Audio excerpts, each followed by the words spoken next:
Ce bulletin d'information vous est présenté par les Caisses Desjardins de la région de Portneuf qui sont fiers de mettre en valeur les initiatives des gens d'ici.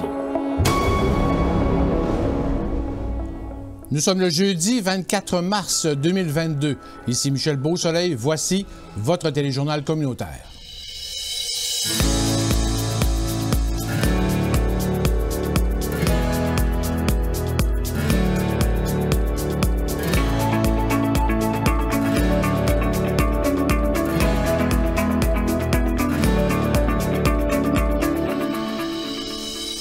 En plus de Saint-Raymond, une garderie Les Matelots verra le jour à Pont-Rouge en septembre 2023. On reçoit en studio le copropriétaire et directeur à temps plein, Guillaume Jobin.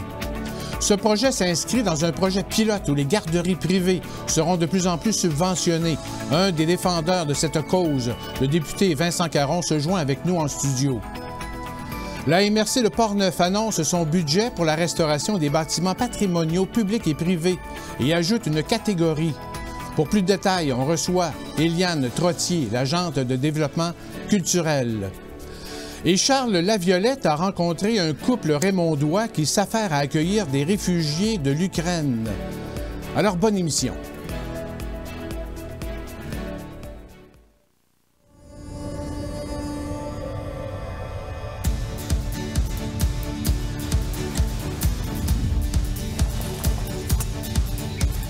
Ici, on se crée des souvenirs au fil des saisons et on vit au rythme de nos passions.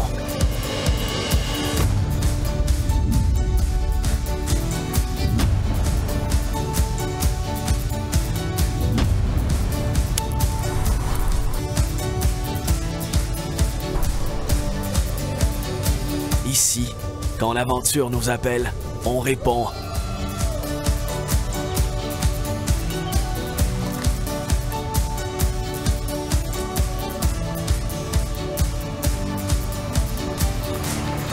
Ici, à Saint-Raymond, ma destination pour un séjour plein air réussi.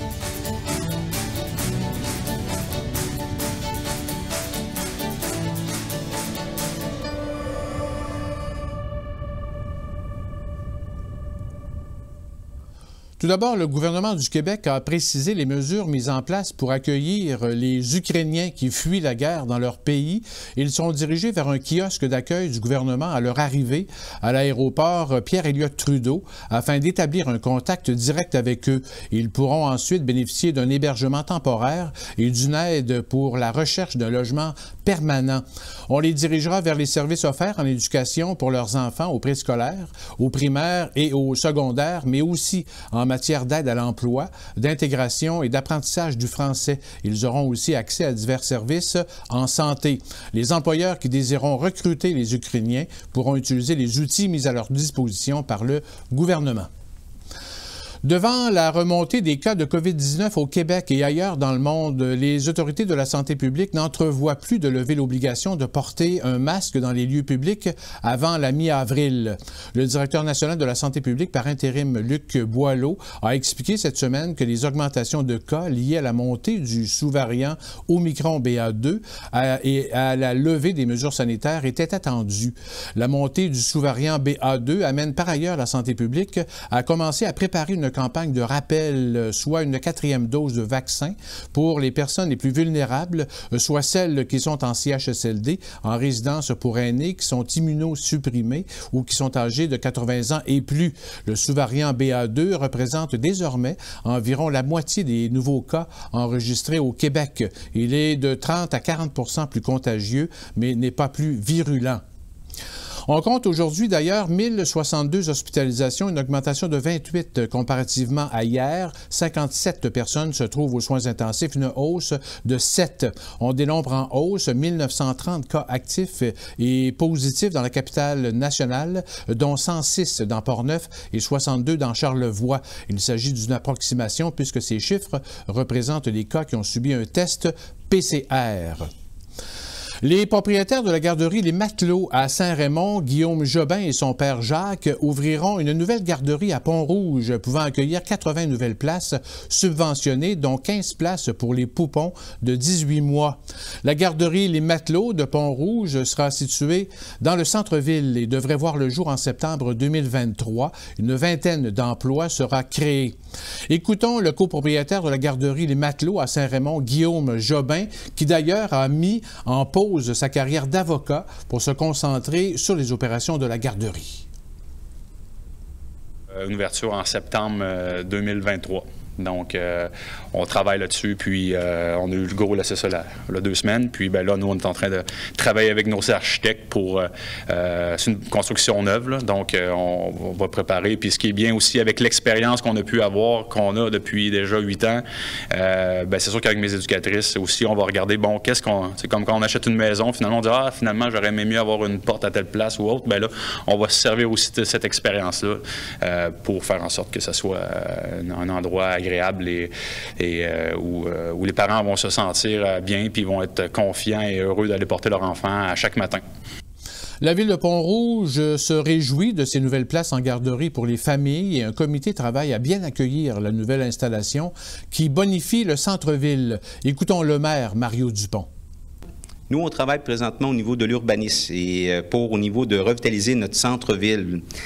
Les espaces où ce qu'on s'est parlé, c'est le fun parce qu'en même temps, on vient de mettre quelque chose pour bonifier davantage au niveau de notre centre-ville. Puis on a encore beaucoup de travail. Puis vous allez en entendre parler de Pont-Rouge. Vous n'avez pas fini. J'ai une merveilleuse équipe. Michel puis Lina, les deux qui sont ici présents. Il y en a d'autres qui sont avec moi. Mais j'ai une merveilleuse équipe qui est avec moi pour travailler ces dossiers-là. Cette nouvelle garderie s'inscrit dans une première vague de garderies privées subventionnées qui devrait être annoncée sous peu. On vise à uniformiser les coûts pour les parents et diminuer l'écart des avantages sociaux des employés entre les CPE subventionnés et les garderies privées. Écoutons le député Vincent Caron. Idéalement et puis potentiellement, mais je n'ai aucune garantie. On travaille pour ça. On a déjà été calculé combien ça coûterait. Je vous disais, ça coûterait 450 millions de dollars par an. Mais il faut continuer le travail pour convaincre. Parce que oui, il faut convaincre le Premier ministre que c'est une bonne idée. Je pense que son idée est pas mal faite là-dessus. Mais après ça, il faut convaincre le ministre des Finances. Parce que vous savez que ultimement, ce sont les Québécois et les Québécoises qui payent l'impôt. Et donc, il faut... trouver les mesures en fonction de la capacité de notre population à payer. Pour plus de détails, on reçoit en studio Guillaume Jobin et Vincent Caron. Bonsoir. Bonsoir. Guillaume et M. Caron, bonsoir. Bonsoir. Guillaume, tout d'abord, le projet de garderie à Pont-Rouge, est-ce que ça date d'un certain temps ou... On avait le projet en tête depuis effectivement un certain temps. La garderie de Saint-Raymond est ouverte depuis 8 ans, depuis 2014. Et on a depuis bâti quand même une belle formule, une belle équipe. Puis c'est sûr que depuis quelque temps aussi, on se fait approcher des fois par certaines villes qui nous lancent l'invitation. Et puis maintenant, comme vous l'avez dit, depuis 1 an et demi, je suis à temps plein à la garderie. Donc, ça me permet vraiment de plus me concentrer sur justement savoir l'avenir de la garderie. Et quand le projet, l'appel d'offres en continu que le gouvernement a mis en place, donc invitant des garderies ou peu importe des CPE, des promoteurs privés à présenter un projet de garderie privée subventionnée. Là, c'est là qu'on a levé la main. On était déjà prêts aussi. Ça fait longtemps qu'on visait une deuxième installation. Et puis, donc, on a saisi la balle au bon. Et le processus était assez rapide parce que je pense que c'est au mois d'octobre que le projet pilote a été mis en place. Et là, nous, on a travaillé là-dessus en février. Là, je sais que le projet est comme mis en suspens, mais nous, j'étais prêt, donc j'ai déposé avant la date limite. Et 1 mois plus tard, je recevais la nouvelle C'est la bonne nouvelle. La bonne nouvelle, effectivement. Ouais. Et Pont-Rouge, justement, vous avez fait une approche à Pont-Rouge, justement. Oui, effectivement. Et pourquoi Pont-Rouge, justement? Bien, c'est sûr que Pont-Rouge, c'est une ville qui est jeune, hein? Beaucoup de jeunes familles, beaucoup de besoins. On a même des enfants de Pont-Rouge qui fréquentent l'installation de Saint-Raymond. Okay. Puis c'est près de Québec, donc il y a beaucoup de... C'est appelé à grandir. Il y a un besoin certain. Puis c'était confirmé aussi par les gens de la place. Puis je connais aussi des gens qui y habitent. Alors, en même temps, ce qui est intéressant, c'est quand même près. C'est sur la même, théoriquement, ça va être, en tout cas, sur la même route, là. Oui. Donc, on est proche là, de notre installation de Saint-Raymond. Donc aussi, ça peut être intéressant comme synergie. Le site est choisi? Oui, on va le dévoiler de façon plus officielle éventuellement, mais c'est au centre-ville de Pont-Rouge. Oui. Et on prévoit justement en septembre 2023, probablement l'ouverture. Exactement. Si tout va bien, là, on sait avec la COVID la guerre maintenant, mais normalement, on est quand même assez d'avance pour viser le 2 septembre 2023. Oui. Et tout ça s'inscrit dans un projet pilote. Peut-être avant, c'est quoi la différence fondamentale justement entre un CPE subventionné, si on veut, et privé privé, et privé subventionné? C'est quoi la différence? Peut-être on peut... les modèles de garderie qu'on a au Québec, on a les garderies en milieu familial. Ouais. Donc, dans une maison privée avec une éducatrice qui est son milieu, qui peut être soit subventionnée ou non subventionnée. Et ensuite, il y a en installation, donc comme la garderie des matelots de Saint-Raymond, c'est une installation. Donc, c'est privé, je suis le propriétaire. J'ai un comité, on doit respecter toutes les mêmes règles que le CPE. Donc, les mêmes règles je parle de qualité, là, de service, de ratio. On doit être accrédité. Donc, j'ai vraiment un permis qui fait en sorte que je dois respecter les règlements et les lois sur les services éducatifs à l'enfance. La différence, c'est aussi, pour un CPE, c'est un organisme à but non lucratif qui est géré aussi par un comité de parents. Et un CPE, automatiquement, est une garderie c'est subventionné. Donc, ils reçoivent des subventions pour les différents services et également pour les parents payent le tarif unique. Il existe aussi une formule, c'est les garderies privées subventionnées. Donc, celle-ci, c'est ce qu'on va être à... C'est le projet qui est en cours actuellement. Exactement. Donc, ça, on a des subventions pour différents éléments, dont le tarif unique pour les parents. OK. Et puis, et l'autre modèle, qui est, comme je disais, celui de Saint-Raymond, où là, on est... Dans le fond, grosso modo, c'est les mêmes exigences, sauf que là, il y a aussi, c'est une subvention. Finalement, le parent paye le tarif unique. Là. Je ne sais pas si c'est clair. Là. Oui, j'essaie oui. Un peu de temps d'écrire. Effectivement. Et le projet pilote vise, et peut-être M. Caron, parce que vous êtes un défenseur justement de ce projet-là, de permettre aux garderies privées de devenir subventionnées de plus en plus, parce que vous voulez justement que les parents, en fait, payent à peu près le même coût et... Essentiellement, pourquoi, justement? Quels sont les avantages?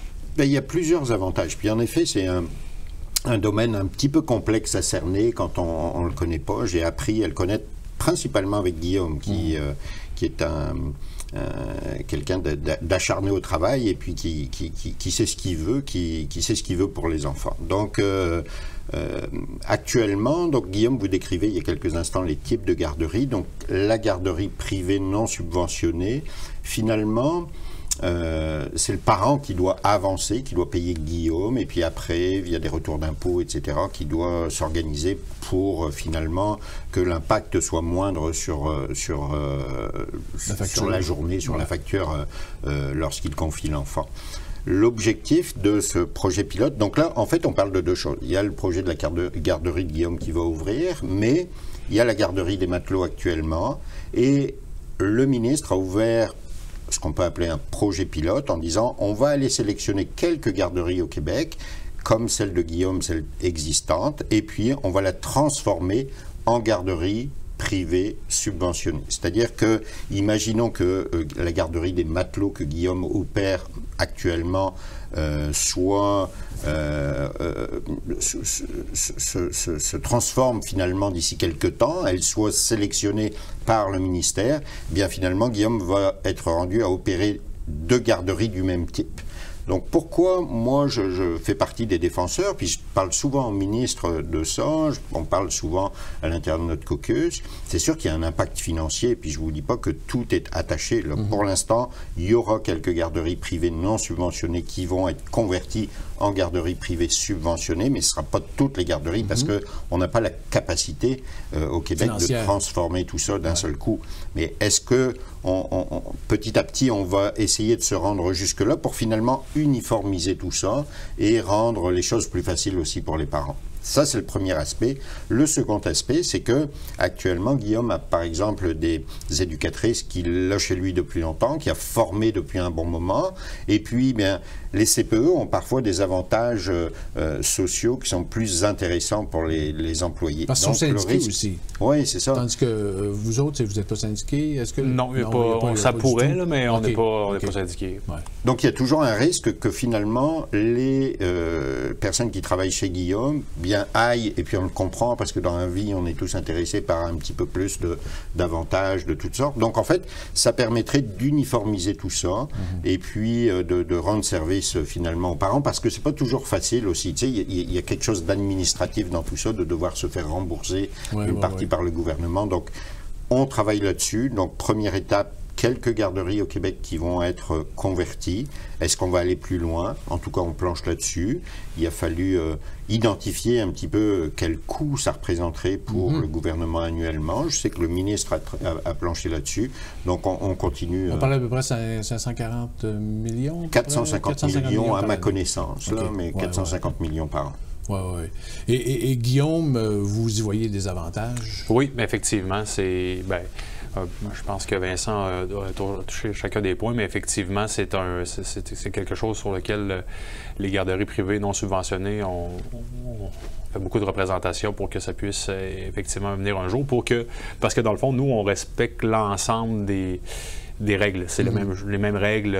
Puis on n'a pas le choix aussi. On doit avoir une qualité de service là, pour que nos parents veulent venir chez nous aussi. Bien sûr. Et puis, même, c'est sûr qu'il y a un avantage pour le gouvernement aussi en économie parce que du jour au lendemain, bien, on peut avoir des places à tarif réduit. Là, c'est quoi les tarifs? Là? C'est 8,50 là, pour le tarif unique. Là. Okay. C'est sûr qu'un parent qui vient dans une garderie privée, il y a des retours d'impôts, qui fait en sorte que on s'approche quand même. Mais aussi, le fait d'être subventionné, ça amène d'autres subventions qui peuvent aller à... ne serait-ce que des fois, j'ai des enfants qui auraient accès à une subvention de l'IRDPQ. OK. De particulier? Oui, particulier. Puis, étant donné qu'on n'est pas subventionné, on est accrédité, mais on n'est pas subventionné, cette subvention-là ne peut pas leur être accordée. OK. Puis, c'est d'autres supports également, comme des travailleuses, des éducatrices spécialisées. Donc, c'est un bagage qui vient. Puis, en bout de piste, pour une garderie, c'est beaucoup. Oui, c'est pour les parents beaucoup parce que finalement, c'est facile, c'est 8,50 à chaque jour, on n'a pas le retour d'impôt. Puis effectivement, un des enjeux aussi, c'est la main-d'œuvre. Les éducatrices, les bonnes éducatrices, c'est précieux. Il faut retrouver, effectivement. Il faut les attirer. Il faut les attirer, puis il faut qu'ils soient bien. On travaille là-dessus, mais c'est sûr que quand.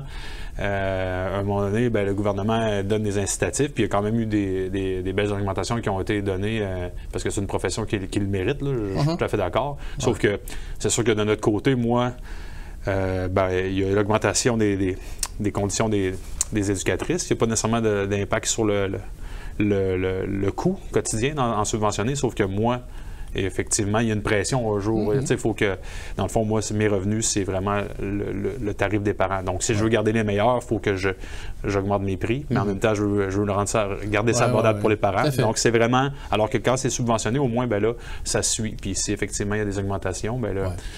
Et là, en fait, à Pont-Rouge, ce sera une garderie subventionnée, ça c'est sûr, à Pont-Rouge. Par contre, à Saint-Raymond, c'est en processus. Exact. On a en fond l'appel d'offres qui est projet pilote, qui était, puis ça fait longtemps qu'on traitait ça, puis c'est la première fois là, vraiment qu'il y a une ouverture de conversion. Là. Donc, on a pu déposer notre projet. Normalement, les réponses devraient être au courant de l'été, ce qu'on peut savoir. Là. Alors, on est bien confiant, mais en même temps, c'est sûr que pour l'instant, ça reste un projet pilote. Mais à suivre. À suivre, effectivement. Excellent. Alors, merci, Guillaume. Jobin, copropriétaire en fait de la garderie des Matelots. Alors après la pause, d'autres nouvelles et on va revenir avec le député de Portneuf, mais cette fois on va parler des répercussions en fait régionales du dernier budget du ministre des Finances.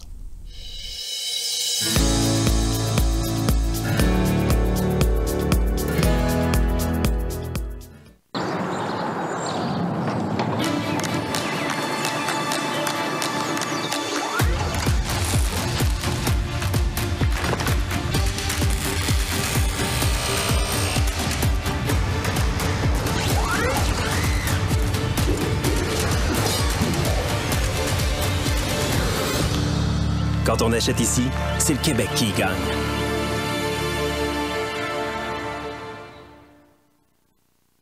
À la SAQ, on a plein de produits du Québec. Et il n'y a pas qu'une façon de les reconnaître. Il y en a 3. Origine Québec, préparé au Québec et embouteillé au Québec. Apprenez à repérer ces 3 identifiants et mettez du Québec dans vos choix. SAQ, le goût de partager. Hey, j'ai trouvé ça à SAQ. Cidre de pomme fait par des bleuets. Ça, c'est Keb, là. Mettez du Québec dans vos choix en repérant les produits fièrement cultivés ici d'Origine Québec. SAQ, le goût de partager. Tout d'abord, quelques réactions au budget du ministre des Finances du Québec dévoilé cette semaine, particulièrement du monde municipal. La Fédération québécoise des municipalités souligne la volonté du gouvernement d'augmenter l'offre de logements locatifs et de favoriser l'accès à un logement abordable dans son budget 22-23. Le ministre des Finances a annoncé des investissements de 634 millions répartis dans différentes mesures, dont la construction de 1000 unités de logements abordables, ce qui permettra de diminuer la pression sur le parc locatif.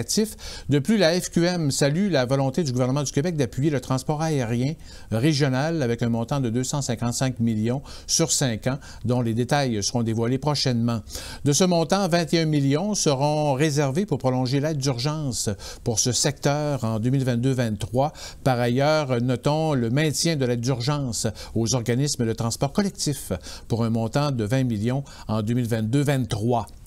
De son côté, l'Association des groupes de ressources techniques du Québec voit dans le budget du gouvernement du Québec un manque de considération envers les besoins en logement communautaire. Selon l'association, l'arrêt du financement de nouvelles unités de programme Accès Logis empêche l'accessibilité au logement de qualité, abordable et pérenne et ne fera qu'amplifier la crise du logement qui fait rage actuellement au Québec.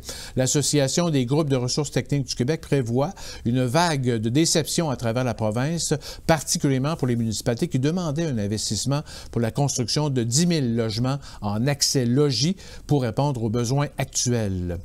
La Fédération québécoise des municipalités estime que l'amélioration de la couverture cellulaire sur l'ensemble du territoire annoncée dans le budget représente une première étape essentielle qui aura un effet catalyseur sur le potentiel économique des régions.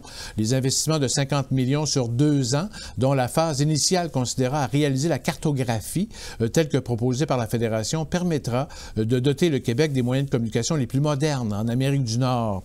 La FQM salue également les investissements de 61,8 millions sur 4 ans pour le programme Réno-Région. 20 millions en aide d'urgence pour les transporteurs interurbains aussi pour l'année 2022-23 et le maintien de l'aide aux organismes de transport collectif pour un montant de 4 millions pour embaucher aussi des agents de protection et de mise en valeur du patrimoine et du financement pour le partage d'infrastructures sportives entre le milieu municipal et scolaire.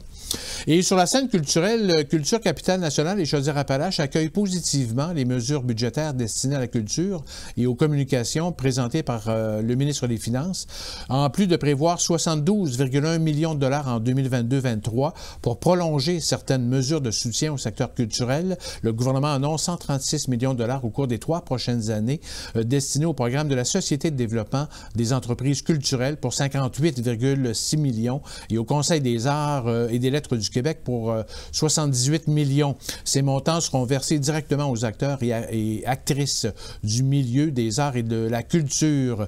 De plus, une somme de 9 millions en 2022-23 sera dédiée à une campagne nationale qui incitera la population à choisir la culture québécoise et à renouer avec ses habitudes de sortie et d'achat culturel.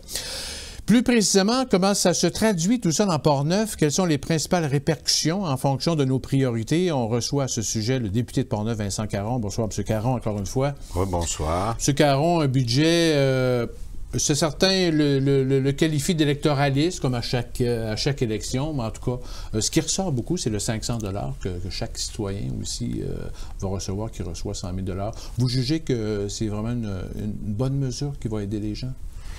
Je suis convaincu que ce sera une bonne mesure, mais je reviendrai, je vous écoutais un petit peu élaborer sur certains chiffres. Depuis 2 jours, nous, on est là, chacun des députés, à éplucher un petit peu cette pile de documents pour savoir ce qu'on va être capable d'aller chercher pour nous compter, justement. La question du 500 $, oui, indéniablement, vous le voyez comme moi, l'incidence de la pandémie, l'incidence de la guerre en Ukraine a beaucoup de répercussions dans l'épicerie, en tout cas dans tous les foyers. Donc ce 500 $ par personne, qui s'ajoute aussi à 400 $, parce que si on regarde 500 $ par personne, il y a beaucoup moi j'ai évalué environ à 94% des foyers de Portneuf qui vont accéder à ce 500 $ fois 2, c'est-à-dire 1 000 $. Ajouté à l'aide qu'on avait déjà octroyée en janvier, ça veut dire que certains foyers vont avoir une aide de 1 400 $. C'est sûr que certains pourrait prétendre que c'est électoraliste, mais vraiment c'est pour venir pallier à cette situation qui met en difficulté certains foyers dans Portneuf et partout au Québec. Donc je suis convaincu, puis on ne soupçonne pas. Parfois, moi, c'est sûr que quand je vois 500 $ et que je vois un petit peu le rythme de vie de certaines personnes qui peuvent graviter autour de moi dans Portneuf, je me dis, ça ne changera pas grand-chose, mais ça peut changer beaucoup de choses dans le quotidien d'une famille. Donc très heureux de cette première mesure, et puis aussi que ce sera très simple, hein, c'est-à-dire que les gens n'auront pas à se manifester dès lors que la déclaration d'impôt va être produite, eh bien ce sera systématique. Oui. Quand justement vous avez regardé avec vos collègues, justement, qu'est-ce qui pourrait aider davantage la région, comme Portneuf, qu'est-ce que selon vous là, est vraiment une bonne nouvelle là, pour... Alors c'est sûr qu'on décortique, donc je vais en apprendre encore beaucoup dans les semaines qui viennent, et puis après il y a... Vous savez, les enveloppes qui sont annoncées. Après ça, il y a toutes sortes de programmes qui vont être mis en place. Puis là, mon rôle de député, ça va être d'aller tirer sur la manche du ministre pour rappeler que Portneuf a besoin de telle ou telle chose. Mais vous parliez des logements à prix abordable tout à l'heure. Moi, dans les excellentes nouvelles que j'ai réussi à décortiquer dans ce budget, c'est que le pavillon Chantejoie ici à Saint-Raymond, les Belles-Marais, le projet des Belles-Marais à Neuville, la coop de solidarité des marais aussi à Deschambault-Grondines, va obtenir, puis j'annoncerai les montants dans les jours qui viennent, mais chacune d'entre elles va obtenir chaque organisation va obtenir un montant substantiel additionnel parce que, encore une fois, suite à la pandémie, les prix de construction ont grimpé de beaucoup. Donc, les 3 projets étaient un petit peu... Aucun n'était en péril, mais les 3 projets avaient besoin d'un apport financier. Donc là, concrètement, on sait qu'on va appuyer ces 3 projets-là. Vous l'avez évoqué il y a quelques minutes, la question de la mobilité cellulaire. Vous savez que avant tout, dans Portneuf, c'est Rivière-à-Pierre la priorité numéro 1. Donc, très content qu'on ait débloqué 50 millions pour cartographier, mais je rappelais, moi, au ministre tout à l'heure que ça fait longtemps qu'on sait que Rivière-à-Pierre a besoin. Donc, je vais essayer de m'insérer et de profiter de ce fait que depuis un bon moment, j'essaye d'aller collecter de l'argent pour qu'on puisse concrétiser enfin la mobilité cellulaire à Rivière-à-Pierre. L'action communautaire, ça aussi, c'était accueilli vraiment avec beaucoup de plaisir. Les organismes communautaires, encore une fois, qui nous ont donné un excellent coup de main durant toute la pandémie et réclamé un soutien à la mission. Hein, parce que bien souvent, on va essayer de donner des coups de main aux organismes, soit par des programmes bien particuliers, ou encore, ils vont venir voir le député qui va donner un peu de budget discrétionnaire pour les accompagner. Mais là, dès le début, là, à la mission, on va les accompagner beaucoup plus. Donc ça a eu un retentissement. Donc il va se rajouter des organisations comme le SOS Accueil, par exemple. Ils vont être capables d'aller chercher plus de moyens en démontrant l'efficience et l'efficacité de leur mission. Donc on va être au travail bientôt pour, encore une fois, accompagner les organismes à aller chercher le maximum d'argent. Bien entendu, dans ce budget, et puis là, la déclinaison dans Portneuf, je ne l'ai pas précisément, mais les montants qui ont été octroyés de manière supplémentaire à la santé, au ministère de la Santé, parce que, et puis on a bien hâte, hein, mardi prochain, notre ministre de la Santé va nous présenter. C'est ça. Moi, j'ai eu quelques informations hier. On était en caucus. Le ministre nous a présenté tout ça. Bien entendu, je vais me garder tout commentaire là-dessus.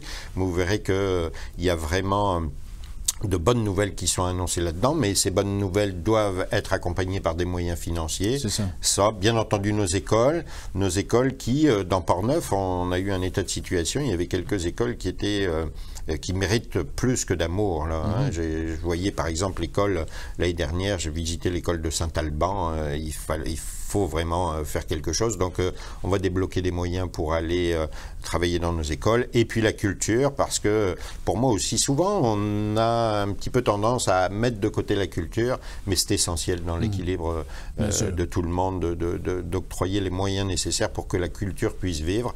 Donc tout ça, ça va avoir des répercussions positives dans Portneuf. Croyez-vous que, parce que à Saint-Raymond, à Saint-Marc, je pense à Port-Rouge, au niveau des gymnases, on attend des montants d'argent. Est-ce que ça, selon vous, ça devrait aussi se concrétiser ou à écoutez, il y a deux budgets? Beaux projets, et puis je veux bien entendu n'en mettre aucun en concurrence. Je supporte de manière égale les deux. J'espère et je croise les doigts secrètement pour qu'on puisse avoir des réponses favorables.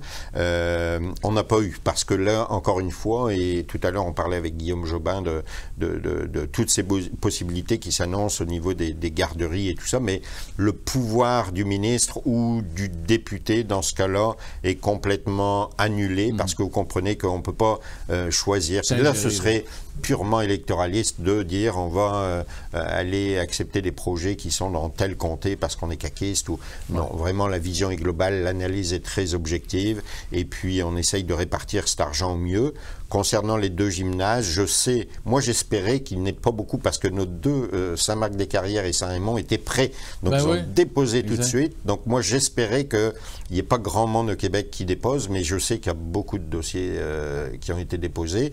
Donc en tout cas, laissons faire les choses, on continue d'appuyer ça, et puis le meilleur signal qu'on puisse envoyer, c'est le signal qui a été envoyé par les gens de Saint-Raymond, la population de Saint-Raymond et la municipalité, et le signal qui a été envoyé aussi par Saint-Marc-des-Carrières, c'est que c'est soutenu par le milieu et souhaité absolument par le milieu. Donc, il faut continuer dans ce sens-là. Bien sûr. Alors, on va suivre de près aussi l'annonce du ministre de la Santé mardi prochain, justement, pour voir comment tout ça va se traduire, et peut-être que le projet pilote dans Portneuf va pouvoir se développer davantage, peut-être du côté de Saint-Marc, à voir. Hein? C'est vraiment la roche dans ma soulier, hein, cette question des médecins. Et puis, là, le problème, c'est qu'on a eu un médecin qui a appliqué pour chaque poste, et là, on a un médecin supplémentaire à Saint-Marc-des-Carrières qui serait disponible pour venir.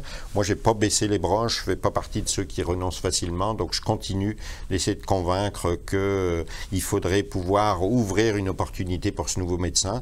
Mais bien entendu, la situation du médecin de famille est dramatique dans la circonscription de Portneuf, mais elle est partout au Québec. Bien donc, comprenez que quand j'essaye de convaincre le ministre, et j'ai eu l'occasion de vous le dire, il me rappelle que les 75 autres députés, et même quasiment les 125 autres, effectuent la même démarche auprès de lui. Donc, il ne faut pas lâcher, c'est ça le principal. À suivre. Alors, Vincent Caron, député de Portneuf, merci beaucoup de cet entretien, puis à la prochaine. C'est toujours un plaisir. Après la pause, d'autres nouvelles, et on parle patrimoine bâti avec Éliane Trottier.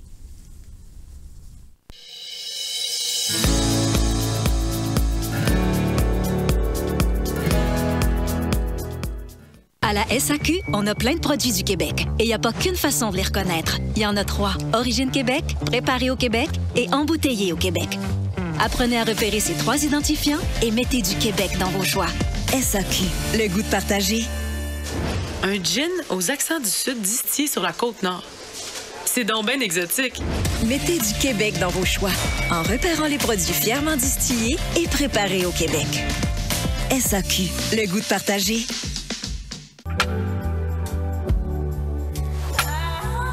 J'espère qu'un jour nos destins se recroisent ici. Là, mon amour, je t'en prie, prends bien soin de toi. J'espère qu'un jour nos destins se recroisent ici. Là, mon amour, moi je t'embrasse mille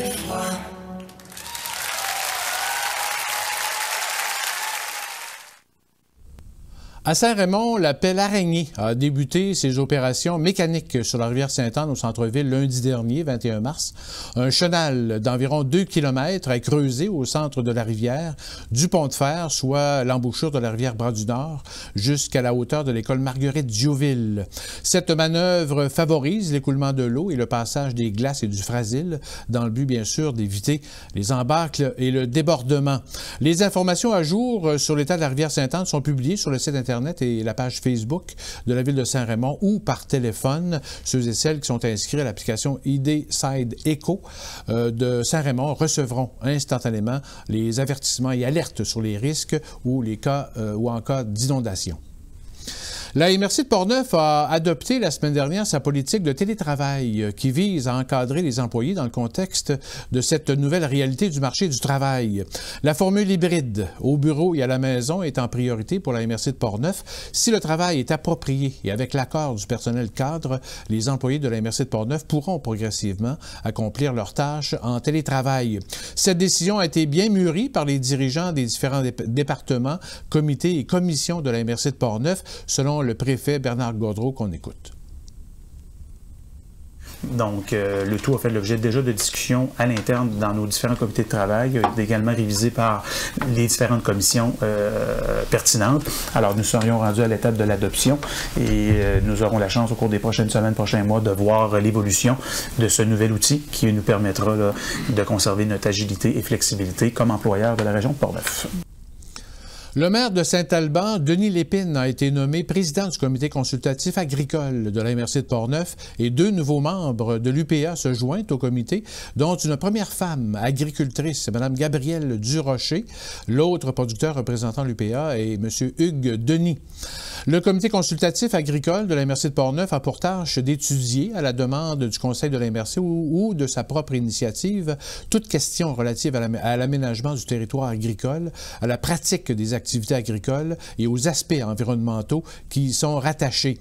Le comité consultatif agricole est composé de 3 membres issus du conseil de la MRC, 4 membres reconnus à titre de producteurs agricoles et un membre provenant de la table de concertation environnement de la MRC de Portneuf.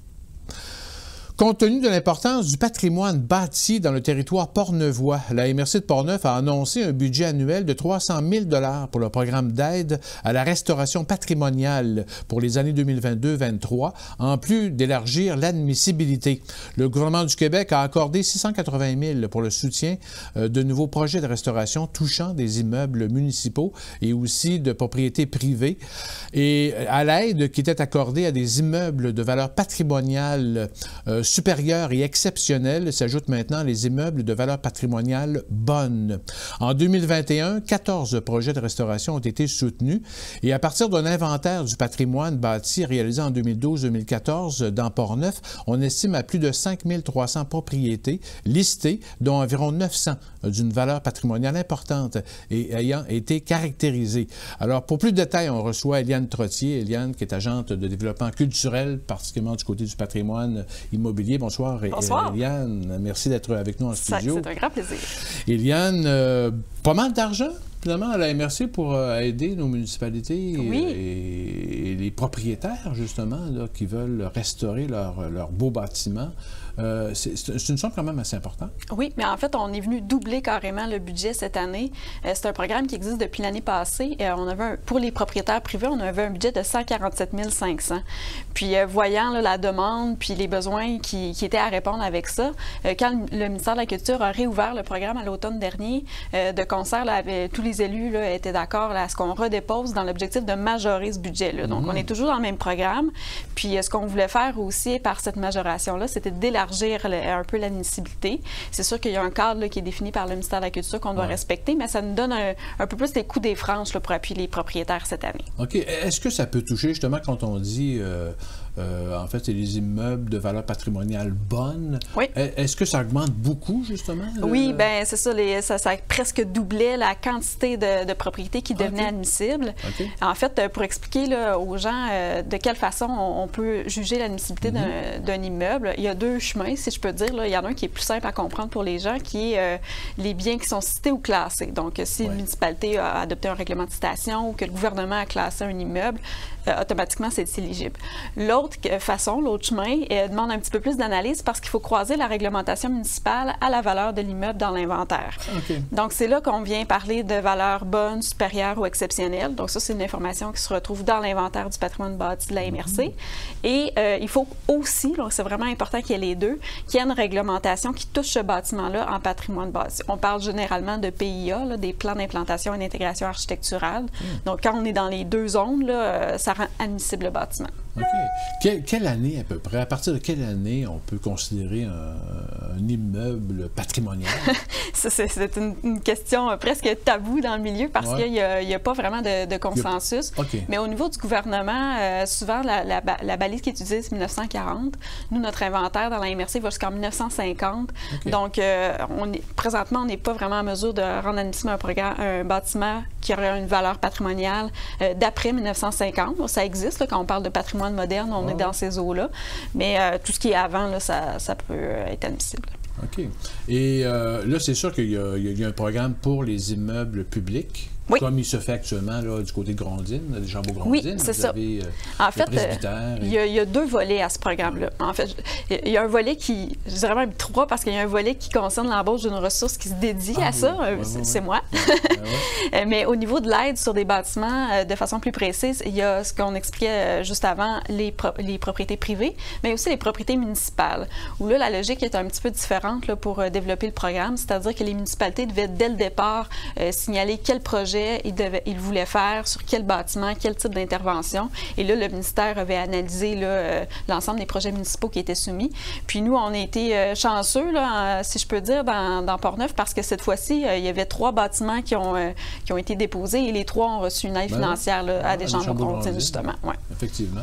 Et il y a d'autres, en fait, il y a d'autres immeubles aussi dans oui, bien, en 2020. En 2021, il y avait d'autres projets municipaux. La chapelle, en fait. Tout à fait, la chapelle de Lac-Sergent. Il y avait l'hôtel de ville de Pont-Rouge où il y a eu des interventions. Puis il y a d'autres projets qui ne sont pas terminés. Là. Par exemple, à Neuville, là, il y a des travaux prévus à la chapelle de procession Sainte-Anne ou à l'église. Puis à Saint-Alban aussi, il y a un carnet de santé qui est en réalisation sur un bâtiment. À l'hôtel de ville de Donnacona aussi, il y aura des travaux. Donc c'est assez vaste là, ce qui est possible de faire en termes de type de bâtiment. Est-ce que ça touche les églises aussi? Ça peut. Ça peut. Il faut savoir qu'il existe déjà un programme qui est vraiment adressé spécifiquement aux églises, là, qui est géré par le Conseil du patrimoine religieux du Québec. Il y a une bonne partie des églises portneuvoises qui s'y qualifient. Donc, c'est plus intéressant d'aller là parce que les sommes sont nettement plus généreuses. Mais on peut quand même appuyer les églises là, qui sont admissibles au programme de la MRC. Là. Vous avez, entre 2012 et 2014, reconnu à peu près 5300 propriétés licitées, environ 900 d'une valeur patrimoniale importante et ayant été caractérisées. Est-ce que vous allez poursuivre cette recherche-là aussi dans Port-Neuf? Oui. En fait, c'est prévu un inventaire. Là, évidemment, on ne fait pas ça aux 6 mois. C'est quand même un travail important. C'est pour ça qu'à l'époque, ça avait pris 3 ans là, de ratisser tout le territoire. Une fois que c'est fait, c'est sûr que la fois suivante, ça va beaucoup plus vite. Et vous l'avez dit, il y a une quantité importante de bâtiments qui ont une valeur patrimoniale dans Port-Neuf. Ils ne sont pas tous admissibles là, au programme. C'est vraiment ceux qui ont les valeurs bonnes, supérieures ou exceptionnelles, là, je le répète. Puis là, ce qu'on a prévu, c'est probablement l'année prochaine qu'on devrait s'atteler à la tâche. C'est une mise à jour de cet inventaire-là. Parce que forcément, c'est un portrait là, qui date d'il y a maintenant à peu près 10 ans.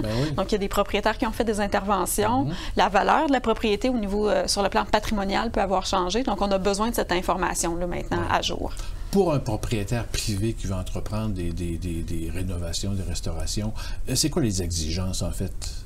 C'est vraiment du cas par cas. En gros, c'est vraiment du cas par cas. Ça dépend de la municipalité. Chacune peut avoir des réglementations municipales qui sont différentes là, au niveau des exigences, quant aux matériaux, par exemple.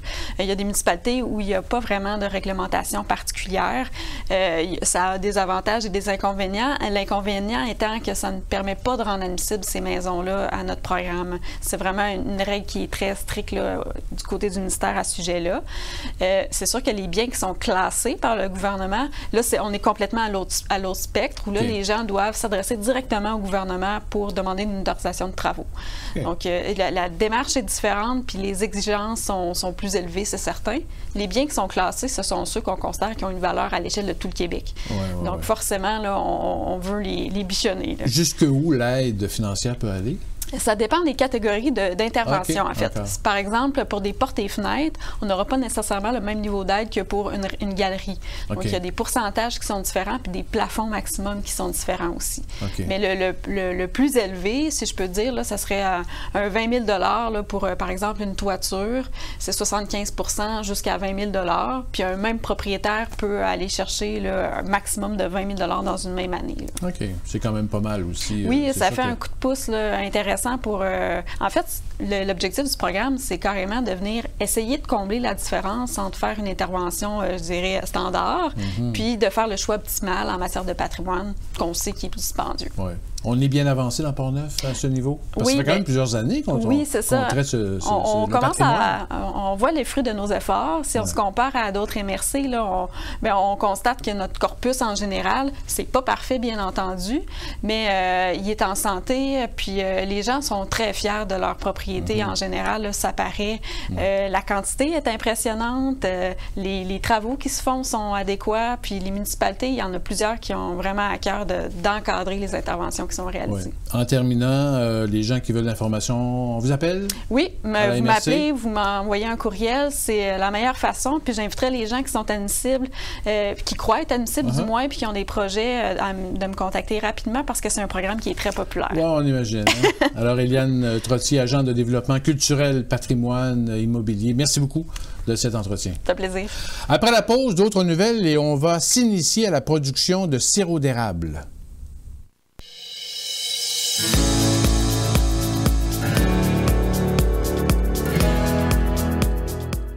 À la SAQ, on a plein de produits du Québec. Et il n'y a pas qu'une façon de les reconnaître. Il y en a 3. Origine Québec, préparé au Québec et embouteillé au Québec.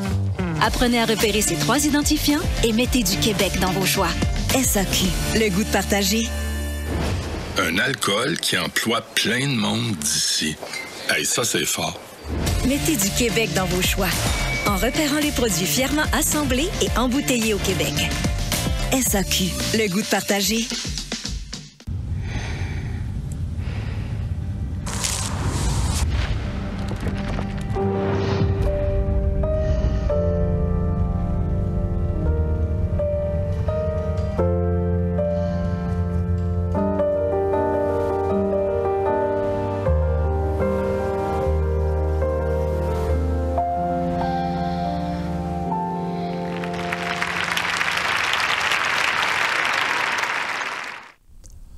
La productrice agricole Anne-Sophie Paquette de Neuville, de l'entreprise Deux Sœurs et compagnie et de la ferme Sildia, ainsi que Maxime Naud-Denis de la microbrasserie Les Grands Bois à Saint-Casimir sont récipiendaires d'une des 67 bourses d'honneur du gouvernement du Québec remises d'une façon virtuelle le mercredi 16 mars dernier. Ces bourses de 25 000 sont remises à des entrepreneurs de 18 à 35 ans de toutes les régions du Québec pour favoriser le développement de leur entreprise. En plus des 25 000 les lauréats recevront le service d'accompagnement gratuit d'un mentor du réseau Mentorat pour 1 an. La sélection des lauréats fait suite à 4 appels de candidature lancés en septembre dernier. 269 projets ont été évalués. La ville de Donnacona confirme que Microsoft s'installera dans son parc industriel, plus précisément sur le terrain vacant, situé entre les rues Armand-Bombardier, Sauvageau et Piché. C'est dans le cadre du plan d'expansion de ses infrastructures info-nuagiques, ou iCloud, au Québec, que le géant mondial de la technologie a fait l'acquisition de ce terrain d'une superficie d'environ 767 000 pieds carrés. Le maire de Donnacona, Jean-Claude Léveillé, a profité de la présence de représentants de Microsoft au 12e déjeuner des gens d'affaires le 18 mars dernier pour préciser l'emplacement du terrain. Il faut rappeler que la multinationale informatique a fait l'acquisition d'un terrain à l'Ancienne Lorette en 2021, le 26 mai. Les élus de Sainte-Christine-d'Auvergne ont manifesté lors du dernier conseil de ville leur solidarité au peuple ukrainien par une résolution qui condamne avec la plus grande fermeté l'invasion de l'Ukraine par la Russie. La municipalité joint sa voix au concert des nations pour appeler la Russie à mettre fin à son agression et à retirer toutes ses forces de l'Ukraine et à régler ses différends par la voie de la diplomatie. Parmi les affaires policières, le jeudi 17 mars dernier, les policiers de la Sûreté du Québec et de la MRC de Portneuf, en collaboration avec l'Escouade nationale de répression du crime organisé, ont procédé à une perquisition et une arrestation en lien au trafic de stupéfiants dans un appartement de la rue Sainte-Agnès à Donnacona. Le résident, un homme dans la cinquantaine, a été arrêté et libéré par promesse de comparaître. Un homme dans la vingtaine et un autre dans la trentaine, qui se trouvaient aussi sur les lieux, ont été arrêtés. Ils étaient tous deux sous mandat pour d'autres dossiers. L'homme dans la trentaine pourrait aussi faire face à des accusations de possession de stupéfiants. Suite à l'augmentation importante d'attaques informatiques par rançongiciel envers les organismes publics et les entreprises privées en 2021, la Sûreté du Québec a décidé de faciliter la formulation de plaintes à partir de son site Web. Il s'agit tout simplement de sélectionner le signalement d'un cybercrime dans le menu déroulant au bas de la page de la Sûreté du Québec. 3 arrestations pour conduite avec les facultés affaiblies par l'alcool et ou la drogue ont eu lieu la semaine dernière dans Portneuf, dont un qui avait retiré l'antidémarreur qui avait été installé.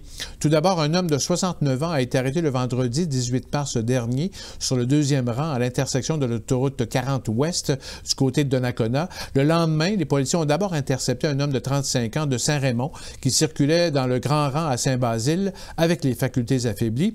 Et un peu avant 9h30 le samedi matin du 19 mars, un homme de 66 ans de Saint-Raymond a été arrêté pour conduite avec les capacités affaiblies par l'alcool à Pont-Rouge suite à un appel de citoyens voyant l'homme en état d'ébriété sur le point de quitter la station-service où il se trouvait avec son véhicule.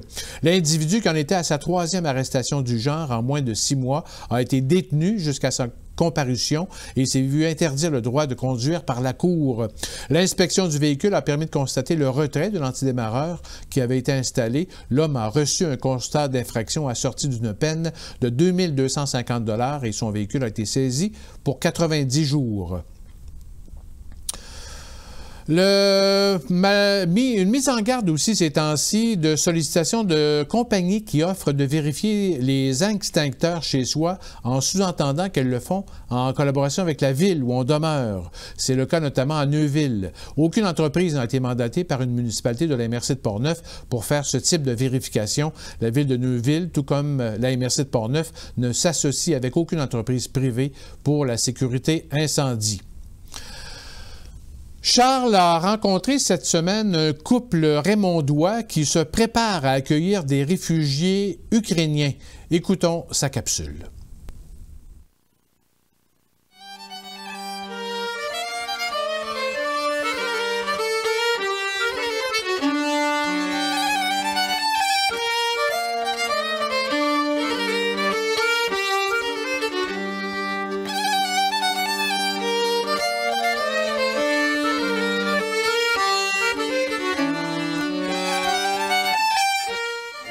Là, clairement, il y a la guerre en 2022. J'ai eu il y a un décalage horaire avec l'Ukraine et ici au Canada de 5 heures. J'ai été au courant du bombardement en pleine nuit avec des messengers de ma soeur et de ma mère en disant « Est-ce que tu as des nouvelles de Justine ?» de mon frère qui m'a envoyé un message « Tu as des nouvelles de Justine ?» Et moi, je venais de me réveiller, j'ai dit « Qu'est-ce qui se passe ?» J'ai ouvert la télé, il y avait des bombardements qui avaient attaqué. Donc là, j'ai clairement compris qu'il fallait agir là, pour la sortir de là. J'ai essayé de la joindre là assez rapidement, elle m'a dit qu'elle était occupée parce qu'en fait, son mari est militaire, donc lui était déjà parti à la guerre, mais elle fallait qu'elle prépare ses affaires pour prendre le minimum et partir rapidement. Donc elle est partie 2 jours après, elle a eu son mari, il a dit là c'est bon, là stop, là tu t'en vas. Elle est partie avec Maxime, Ola, son enfant de 5 ans. J'ai vu une carte que j'ai envoyée à mon frère j'ai vu qu'il y avait un bombardement en haut et un bombardement en bas. Elle était au milieu à Ternopil. Et là, je dis, là, faut partir, là, tu t'en vas, là.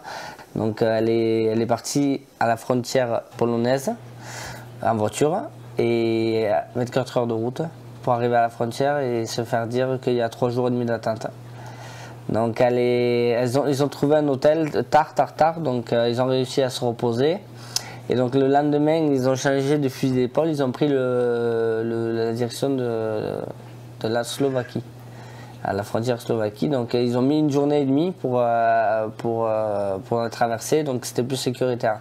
Et elles ont gardé la voiture parce qu'il fallait qu'elles retournent à Cracovie en Pologne, il y a une maison qui les attendait là-bas. Moi, Sacha Pierre-Tournier, j'ai été adopté à l'âge de 7 ans. En Lettonie, j'ai été mis à l'orphelinat à l'âge de 3 ans. Il y avait ma sœur Justine qui était avec mon père en Ukraine.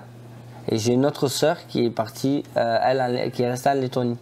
Okay. Et ma sœur Justine, elle est restée en Ukraine avec son père jusqu'à 16 ans. Après, elle est partie et elle a fait sa vie en Ukraine.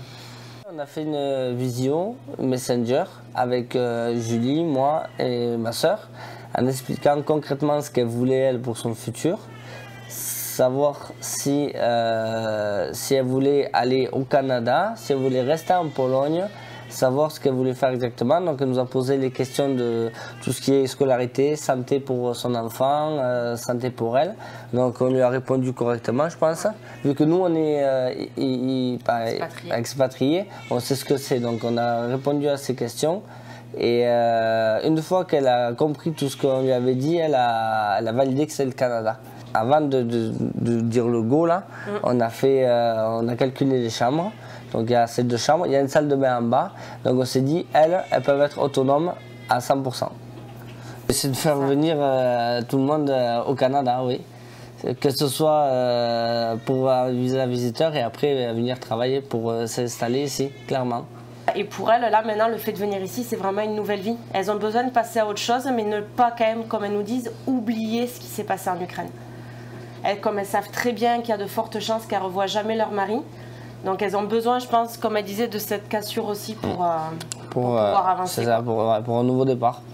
Dans le lot, là, ce qui est vraiment dommage, c'est qu'il y a énormément d'Ukrainiens qui rêveraient du rêve canadien ou du rêve québécois, mais qui se disent qu'ils ne peuvent pas le faire parce que justement c'est trop compliqué. Les démarches sont trop compliquées.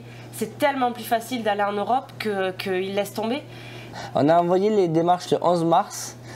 On a eu la réponse le 21 mars. Et on a envoyé des formulaires web pour communiquer en urgence avec Ukraine 2022. Aucune réponse. Que dalle. Pour les gens qui sont tout seuls là, c'est impossible. Ils laissent tomber. Ils laissent tomber. C'est sûr, ils vont rester en Europe. C'est garanti. Non, c'est sûr là. La guerre, là, déjà en 2022, j'aurais jamais senti ça. Là. Et je trouve qu'aider son prochain par rapport à la guerre, quand tu dois avoir ta maison de rasée, c'est clair, là, il ne doit plus rien avoir, c'est important. Quoi. La télé, c'est rien encore. Donc, quand tu vois de tes propres yeux, en plus ta ville, là, elle me dit, sa maison, s'il faut, elle n'est même plus debout. Donc, on a eu énormément d'aide quand on est arrivé, à tous les niveaux d'ailleurs, morale, parce que s'expatrier, c'est pas facile. Mais on a eu de l'aide par beaucoup de personnes qui nous ont aidés. Puis après, c'est normal, je trouve, d'aider son prochain aussi. C'est ça, pas de, ouais, comme dit Sacha, de rendre la monnaie de sa pièce en quelque sorte. C'est ça.